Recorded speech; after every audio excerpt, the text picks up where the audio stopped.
Hey, I am really thankful that you're here and thankful that to those that are listening on YouTube. And I want to say something to Mark and to Nick. Is Nick here? Yeah, they're up there. They're up there every week, and I really appreciate both of you. And they're our producers of YouTube each week, and so I really do appreciate the work that they do. They do a lot of work behind the scenes, and just thank you to both of you. And to Robert, what he does every week, and singing was good, and appreciate you, and uh, just us being together is good, isn't it? We go all throughout the week, and we're inundated by all kinds of stuff. Uh, the news isn't always so good, but yet God is always good, right? And we get opportunities like this to just share ourselves with each other. I know I'm so used to shaking hands and hugging and all of that. Sorry, I'm just not doing that yet. I can't wait until I can do that. Some just shake my hand anyway, so that's good. I'm fine with that. Don't get offended if I go to the get the hand sanitizer and all that. Sorry about that. Just I'm around all kinds of people, and we have an 84-year-old aunt that we want to always protect, and my mother-in-law who is in her 70s, and so we just want to protect people. Is that okay? And so that's kind of how our thinking is. So if you're like that too, good. If you're not like that, and you just want to hug everybody, Melissa, you want to hug everybody, that's okay too. Apparently, you're not going to get COVID, apparently, because you're too nice to get it. Uh, but I'm glad Jerry is back and praying for Ryan, and everything will be good with him. Hayden, we didn't say anything about your football season a couple weeks ago. That's my fault. I meant to say something, I forgot. But they went pretty far in the playoffs, and just very proud of you for your abilities and being a good team player. So just very, very proud of you. And so let's show our appreciation to Hayden and let him know how much we're proud of him. So go ahead and give him a clap. Yeah. So we're going to talk about the gift of joy today. I mentioned a couple of weeks ago that I had lost my ring, and I was teaching up here, and I had just noticed that I'd lost my ring, and I thought, oh my goodness! You ever had that moment where your stomach just kind of dropped? Well, I had that moment, and Sherry wasn't here. She was sick that particular Sunday, and she was watching on live. And so when I got home, she said, "Where's your ring?"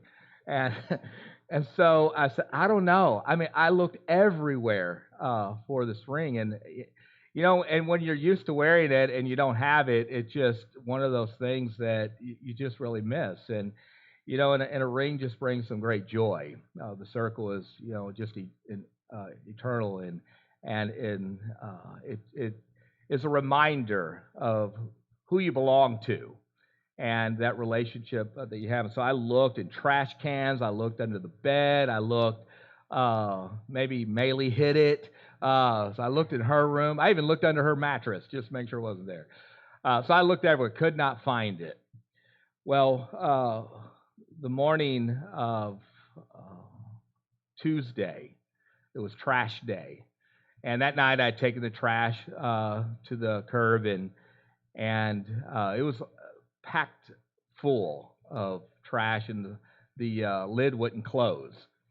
And I went out there that morning, and trash was everywhere. The dog had gotten into the neighbor's dog had got well, my mother-in-law's dog. Let's just say what it is. Got into the trash, and so I just did not want to go out there and pick it up. Thinking, why didn't the trash man just pick it up? It wasn't as his job to pick it up. And so I went out and picked it up, and the first thing I found when I bent over was my ring. And so I was thankful for those dogs that morning. So that brought me great joy that day. And the first thing I did was I took a photo and texted to Sherry, and she said, "Oh, I am so thankful and so happy." The ring doesn't define our marriage, but it's a symbol of our dedication and our devotion to each other. And so it brought me great joy. I wanted to share the story last week with you, but we weren't here, and so all week I was really eager to tell you that I found it, and it's because dogs got into my trash. So if you lose something, go to your trash because it just might be there. And never was I thankful for a dog getting into it. So, and I'm thankful that the trash guy didn't pick up the trash that was on the ground. So it all worked out. So today we're going to talk about the gift from God. We're going to talk about joy. I've got the joy, joy, joy, joy. I remember singing that as a kid at VBS, and deep down in my what? My heart, right? And if the devil doesn't like it, he can do what? Sit on attack. He can sit on more than attack, right? I don't know why it was an attack. There's a lot of other things I could think of he could sit on, but joy is a sustaining presence in our lives that is truly given to us by the Holy Spirit.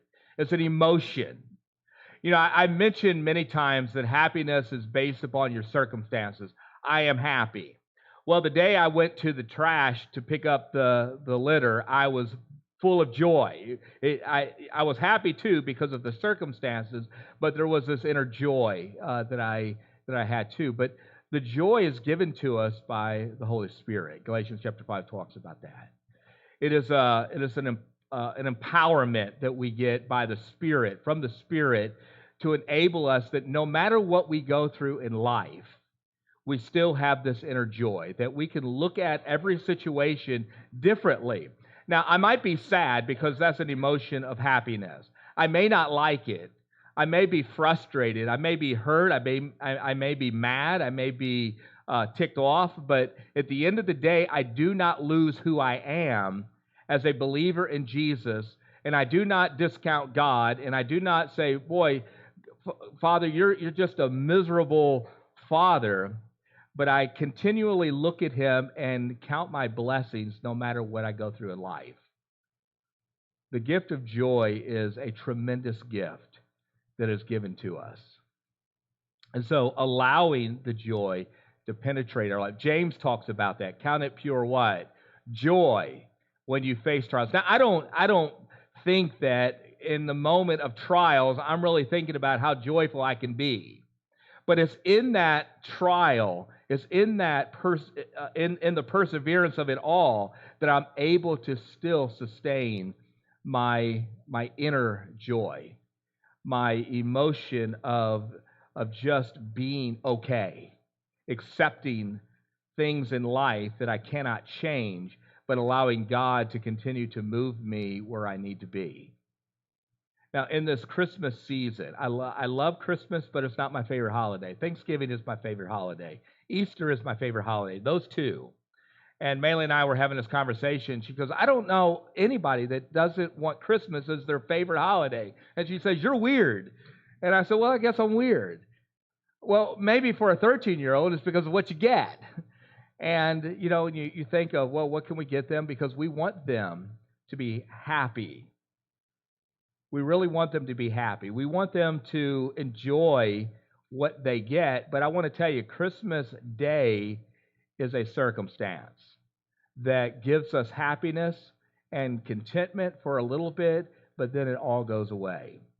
When December 26th rolls around, have you ever seen the lines at Walmart at the return section?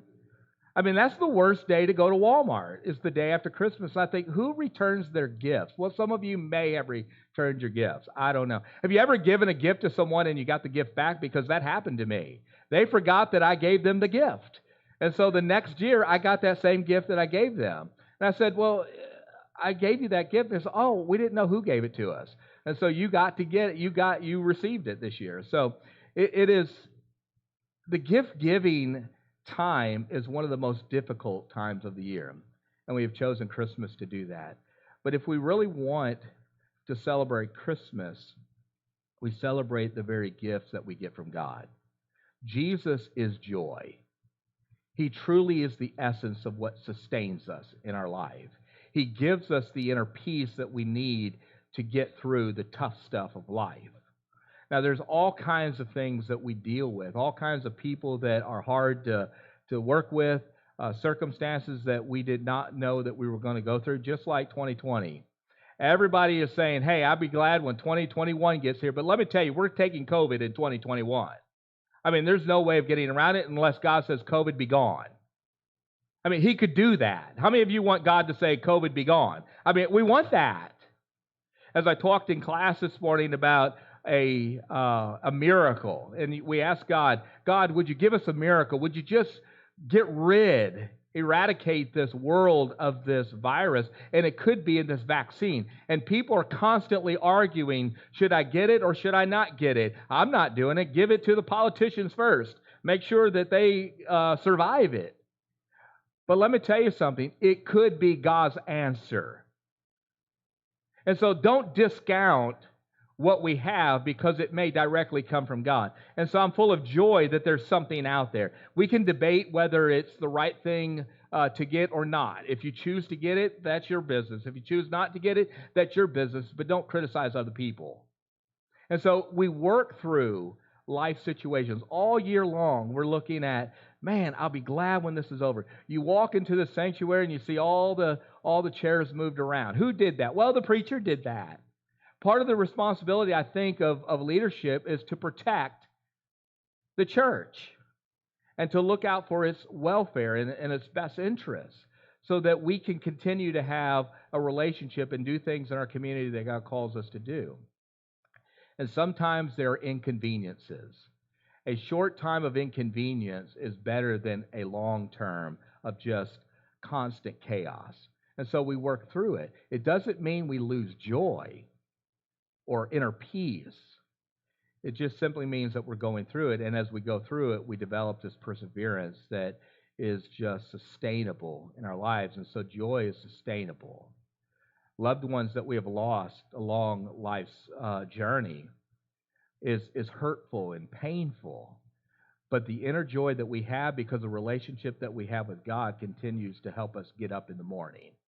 It continues to help us walk life's journey. It helps us in all difficult situations in life. And so the joy that we're experiencing is important.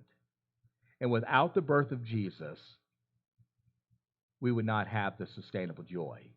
Jesus' birth is crucial. Without his birth, there is no death. Without his birth, there is no resurrection. Without his birth, there is no redemption. And it all started with a young teenage girl that God sought out, and through her, she brings in the most precious gift that we could ever receive, the world would ever know. And they call his name Jesus because he saves. Emmanuel, God with us. Isn't that wonderful? And it's because of that we can have life. And so I want you to know, first of all, joy comes when we confess sin. Now, we don't like to talk about sin. I don't particularly like to spend my day thinking of all the things that I do wrong in my life. But I want to tell you, when I'm going against God's best for me, I am miserable inside. You know, when I'm not doing the honorable thing, I can be cranky. I can be difficult to be around. I can be sarcastic. I don't display or demonstrate the very values of what God wants me to be. And so when I'm mired up in sin, I'm just a wreck. You know, I'm looking over my shoulder wondering, well, who's going to catch me? I mean, who's going to find me out? Who's going to rat me out? Who's going to call me out for what I'm doing wrong? And when we're involved in sin, we're always trying to hide it. We don't want anybody to know it. We want to pretend at times that everything is okay. I'm living the right way. Have you ever been around someone that is constantly criticizing other people, but they're doing the very thing that they're criticizing other people for? It's because they're involved in that sin. Preachers that talk about and are always on this soapbox about certain things have a tendency of being involved in what they're preaching about. It's a fact. And so if you catch me preaching about something, hopefully I'm not involved in it. But there are things that we need to talk about. But I want to tell you, you have a preacher that's involved in sin every single day. I'm just like you. We're all in the same sin boat. It's not like we wake up in the morning and say, boy, I can't wait to sin today. Any of you wake up and say, boy, I just can't wait to sin today. Anybody do that? But we do. Today on my way here, I talk to you a lot, or I mention a lot about, just road rage. I don't have road rage. I just get ticked off at drivers because I'm the better driver than anybody else on the road. Anybody relate? And so on my way here, I was determined that I am not going to get mad at anybody. I'm just going to drive myself to this place, and lo and behold, I get behind a truck that's pulling a trailer with horses in it. And there's hardly any places to pass from my house to here. And when I finally found a place to pass, guess what was coming my direction? Well, the opposite direction. It was other cars. And so I couldn't pass them. And so I said, breathe, just breathe. You'll be okay. And so I worked through that. We have to determine that there are things that are not going to allow us to cause us to be sinful, no matter what it is. I spent a little bit about that in my message on Wednesday, that I can get involved in something so easily without anybody ever knowing it. So many get involved in pornography because they're in their room by themselves. They have the laptop, and all they have to do is just click. And nobody knows it, just between you and that computer, other than God. I can get involved in drugs. I can get involved in drinking too much. I can get involved in sexting. I can get involved in so many different things that just between me and a couple of people. And then I'm so mired up in sin that I have no joy in my life. And joy zaps my relationship with God. Listen to what he said in Psalm 32. He says, when I kept silent, in verse 3, my bones wasted away. Though my groaning all day long, for day and night, your hand was heavy upon me. My strength was sapped as in the heat of summer. When I'm involved, when I'm mired up in this sinfulness, I just waste away. I'm just kind of an existence without any joy, without any hope, without any guidance. I'm all about myself. And so I lack the joy and the understanding of what God calls me to be. So joy in the moment seems to disappear, but I want to tell you something. When I confess that sin, it all changes. I have the relief moment. I got it out there. God knows it. I mean, he already knew it, but I really confessed it to him. Listen to what David said in verse 5. He says, then I acknowledged my sin to you and did not cover up my iniquities. I said, I will confess my transgressions to the Lord, and you forgave the guilt of my sin. That's when joy comes. When I release the things that are robbing my relationship with God, then I can experience the life joy, the contentment of a relationship with God without being afraid of what God's going to do to me if I die in the moment or he comes in the moment. I want a right relationship with God. How about you? I want to have this conversation with him continually. I want to be in his presence as one who is seeking first righteousness according to Matthew chapter 6. I want to be the one that talks properly with no filth that is coming out of my mouth. There's this idea that you can say whatever you want to say. What is a curse word? And there are debates whether these words are derogatory or not. But Paul said in Ephesians chapter 4, he says, say things that are going to build one another up. Don't degrade them. Don't use words that are derogatory, but use words that are going to help one another.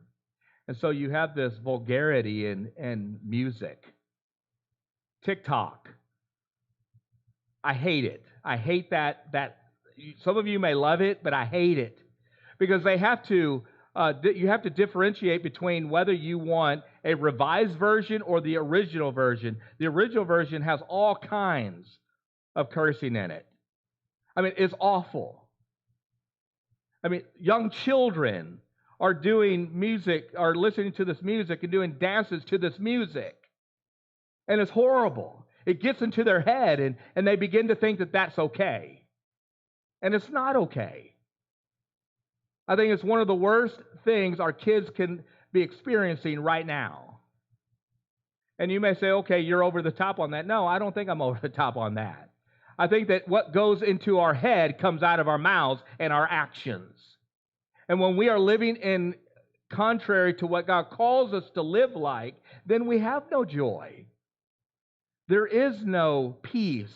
There is no good relationship or right relationship with God. But can you make TikTok right? Yeah, absolutely. There's a preacher on TikTok that uses it for the glory of God. Do I still like TikTok? No, I don't like it.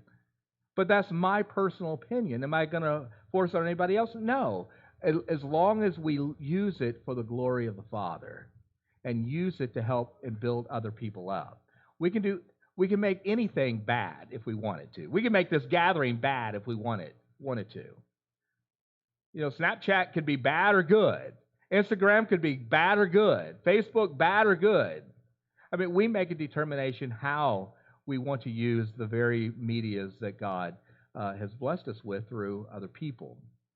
So, when I don't confess, I'm miserable. When I confess, it brings back a joy and a relationship with God that is honorable, that is right. So what about you? What's going on in your life right now? Do you have joy? Spiritually speaking, what is your relationship like with Jesus right now? Oh, we can sing in the car, Joy to the World, and Silent Night, and O Emmanuel. I mean, and we can, sing about the very birth, but what about December 26th through the rest of the year and all of next year? What are we doing as far as our relationship that we have with God? Secondly, joy comes when we trust God. To me, trust is a process. I don't just automatically trust. I mean, that's kind of how people are, right? I don't automatically trust. You have to prove yourself. That's kind of the model, right? When you prove yourself and you count yourself worthy, then I will trust you. How many of you have ever been hurt by someone or your trust has been ruined? How many of you have experienced that?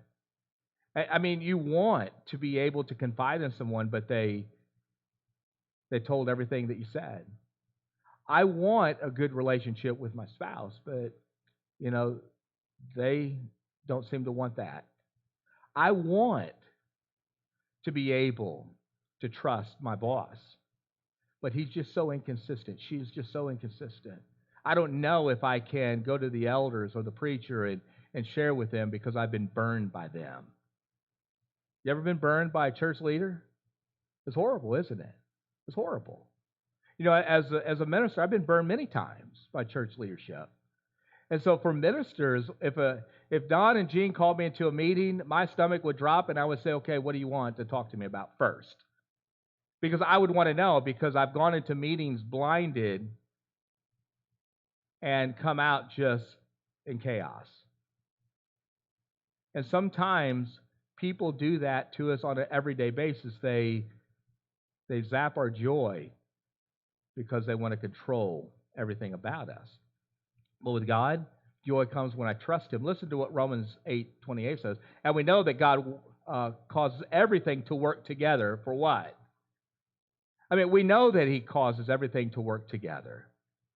I mean, when I trust Him in all things, then I can have the right joy that will sustain me. The Spirit moves within me, and no matter what happens in life, God didn't cause the COVID, but God can take away the COVID. God doesn't cause the cancer, but He can take away the cancer. God doesn't cause people to be mean and bully others or even murder someone, but He can take care of all of those people. So it's trusting God. He works together for the good of those, right? That love Him and that will serve Him, that will honor Him, that will be the very essence of truth and righteousness. Joy comes when I trust God. I want to trust God. But God, when are you going to do something about it? When are you going to help me through this painful experience? Why did I get this bad news? I thought that you loved me. I thought you had my back. I attend church gatherings every time. I read my Bible. I pray to you. Why? I thought you were the one to trust. Have you ever gone through that with God? Because I have. I've gotten mad at God because I was sick and tired of the way that I was being treated in life. Why did you do that? Why did you take her away? Why? It's until I realized that God doesn't do bad things to people. Because we live in such a sinful world, bad things happen because of the chaos and the disruption and the murderous thoughts of other people. But God can send a vaccine. God can send a loved one to you that will help you through the difficult spots in life.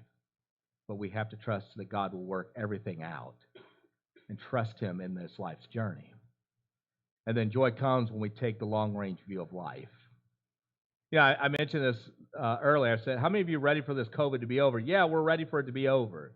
I mean, we don't want to take it into 2021 at all. We hope on December 31st it's done with, and we don't have to think about it.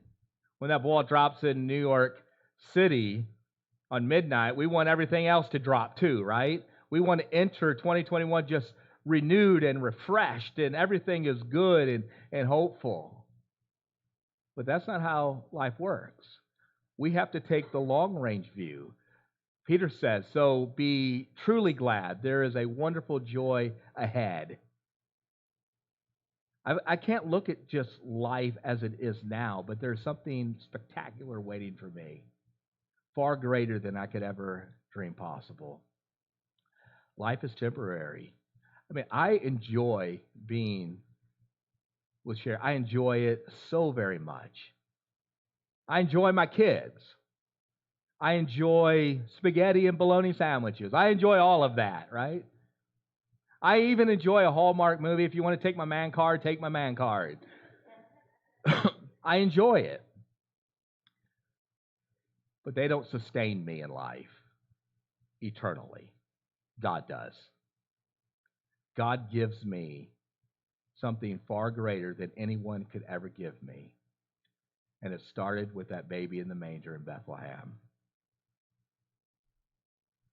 It started with that crying little baby that grew up to be a man, that was nailed to a cross, that was put into a tomb, that resurrected from the grave, that says there's something far greater, especially when he told his disciples, trust me, I'm coming back to get you. We've got to take the long-range view. I mean, in life, there's all kinds of stuff that happens. You've experienced it. Some of you experienced some tough stuff in your life. Loss of loved one, loss of job, financial ruin, relationship problems, marriage problems. I mean, we've all experienced so many different things. But that's not the totality of what life is all about, and it's not the end of us. For the believer that takes the long-range view, there is something glorious that awaits us, and that is heaven. And we get heaven because that baby Jesus came. He sought to save us. Is God with us every step of the way, all the time, 24/7, even in the midst of COVID, even in the midst of trials and tribulations and heartache and hardship? God is with us every step of the way. That's easier said than done. I understand that. I understand that we want things back the way that they were. But imagine God bringing you something that you never expected, and it brings you a lot of inner joy and inner peace that you're just looking for and that you just need. Don't push it away. Just embrace it. Embrace it. Be thankful for what we have in the moment. He says in Romans 5:2, and we confidently and joyfully look forward to sharing God's glory. Do you? I mean, Paul did. He confidently looked forward to sharing what he was going to receive because of the promises of God. We can trust God at His word. I might tell you something and I could fail you because maybe I forgot. Or maybe I didn't mean what I said, but I want to tell you, God means what he says all the time. We can trust him. Your boss may say, okay, I'm going to give you a raise, but something happens and you don't get the raise. You think, boy, that's a stinking rotten boss, right? But God gives us exactly what he says he will give us. While we were sleeping, God was working and doing all this creating that we get to experience today. Isn't that awesome? I mean, we get to fellowship with each other and be in the very presence of one another, but mostly in the very presence of God. So I want to ask you, what brings you lasting joy? Is it the house you live in or the house you're going to get? Is it the clothes you're wearing or the clothes that you've been given that will sustain you in your life spiritually because of Jesus Christ? The relationships that we have or the relationship that we have with Jesus. And it could be costly, but yet it's eternal because of the promises of God. My cousin and I, we were just teenagers, and we studied the Bible quite often. He and I would go camping when we were in high school and just spend the weekend together just talking about God and relationships and what teenagers talk about. And he said, Brian, I want to be baptized. I said, Wayne, that's great. I'm excited. He goes, but I need to go talk to my mom first. And so he and I went to talk to his mom. She lived downtown St. Louis, and we drove downtown St. Louis, and I'll never forget the words that she said to him. He says, if you decide to get baptized, I will disown you, and you can never live in this house again. As a teenager. I mean, he was crushed. I mean, I didn't know what to do. I mean, she's my aunt. How am I supposed to argue with my aunt? I looked at Wayne, and his whole face. He lacked. The joy that he had before walking in was all gone. And so he decided not to be baptized. Until one day, it was about 10 or 15 years later, he calls me and says, hey, I want you to know that I gave my life to Jesus Christ. And Wayne has been on fire for the Lord ever since, and I've never seen anyone look and in a relationship and feel the relationship that he had with Jesus that he has right now. And I'm so very proud of him.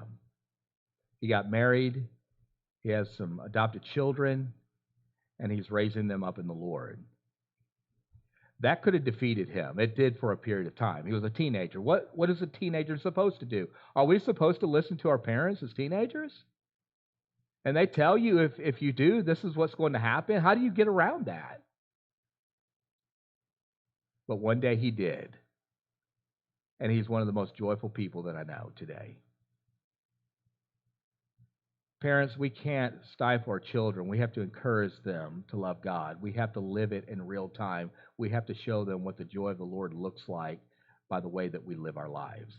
Praising him, honoring him, adoring him, speaking about him, praying often so that they can truly see what the joy of the Lord looks like. So in this season, ensure that we look and play the part of a joyful believer. But when January comes, do the same. In February and March and the rest of the year through the rest of our lives. Because when we take the long-range view, we don't see life as the totality of our existence. When we see heaven as the totality of our existence, then it should change our inner joy that we have that comes from the Holy Spirit. So as we sing this song, I want you to think about your relationship that you have with God and how you are living life. Maybe you need to confess sin. Maybe you need to trust God. Maybe you need to look at your priorities in life so that you can experience the joy that Jesus brings. Whatever your need is, let's stand and sing.